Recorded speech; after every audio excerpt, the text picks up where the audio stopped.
Assalamu alaikum wa rahmatullahi wa barakatuh. Rahma Abdullah Bilal pour Women Africa Forum. Nous parlerons de la femme et le Covid-19, le coronavirus. Nous parlerons les impacts dans plusieurs domaines, ainsi que l'impact socio-économique. Parlant de l'économie, 80%, presque 80% de nos femmes africaines, surtout Djibouti ne sort pas du lot, sont dans le secteur informel. Et suite à la déclaration du confinement depuis le 18 mars, ces femmes ont été obligées d'être dans le chômage, du coup dans une incapacité de subvenir aux besoins de leur famille. Ceci, dans cette optique, le gouvernement devait trouver une solution.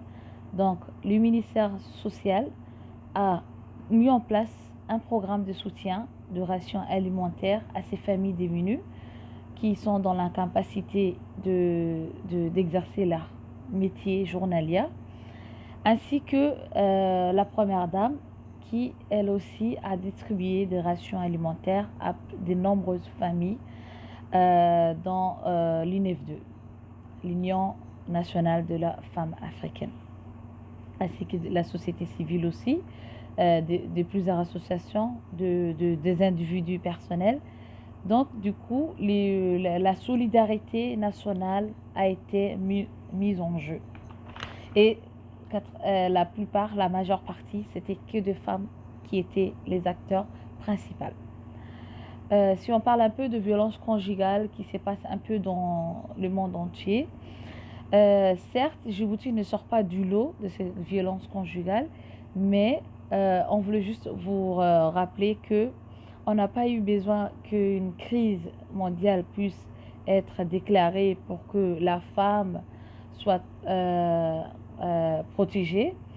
La première dame djiboutienne a mis en place une cellule d'écoute au sein de l'UNFD, de l'Union nationale de la femme djiboutienne, opérationnelle H24 heures depuis des années, avec une ligne verte où les femmes peuvent contacter H24 heures.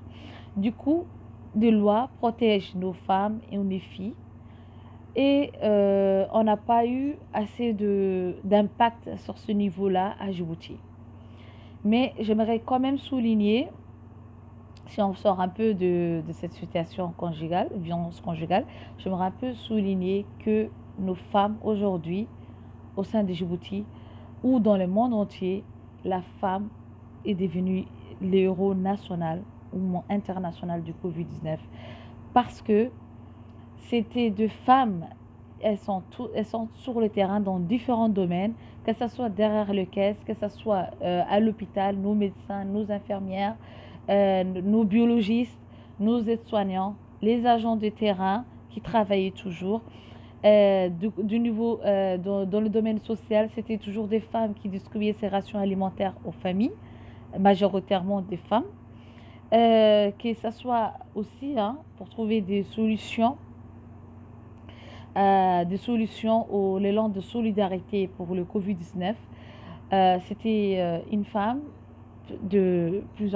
plusieurs, comme une qui s'appelle Mahado, une dame qui s'appelle Mahado Ayan, qui a pu faire de tissus, de masques en tissu réutilisables et pour subvenir, en fait, pour trouver une solution à l'impact, trouver une solution pour la rupture du stock de masques dans notre pays, et aussi dans la production du gel hydraulique, et moi-même je l'ai fabriqué.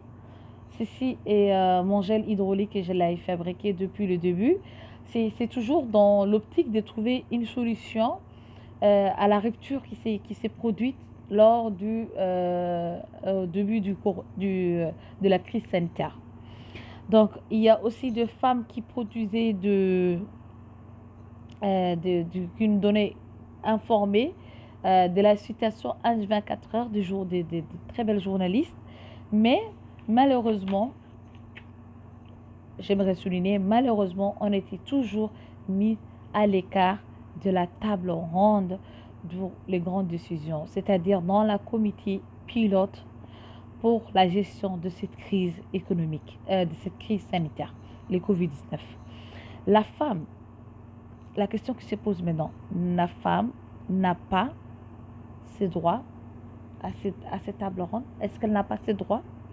Ou bien, cher monsieur, est-ce que vous pensez que la femme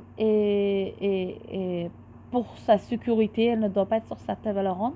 Ce qui est paradoxalement inévitable en fait, puisqu'elles sont sur le terrain déjà pour travailler, ou bien parce que vous avez peur du leadership féminin. C'est pour ça qu'on ne fait pas partie de la décision de la comité pilote pour prendre des décisions majeures afin de lutter contre cette crise sanitaire. Donc, pour la fin, nous disons que on veut notre part. On veut notre part sur cette table ronde. On réclame notre part et on a le droit, car la différence fait notre richesse. Et c'est de cette façon qu'on pourra lutter contre le Covid-19. Merci beaucoup et bonne soirée.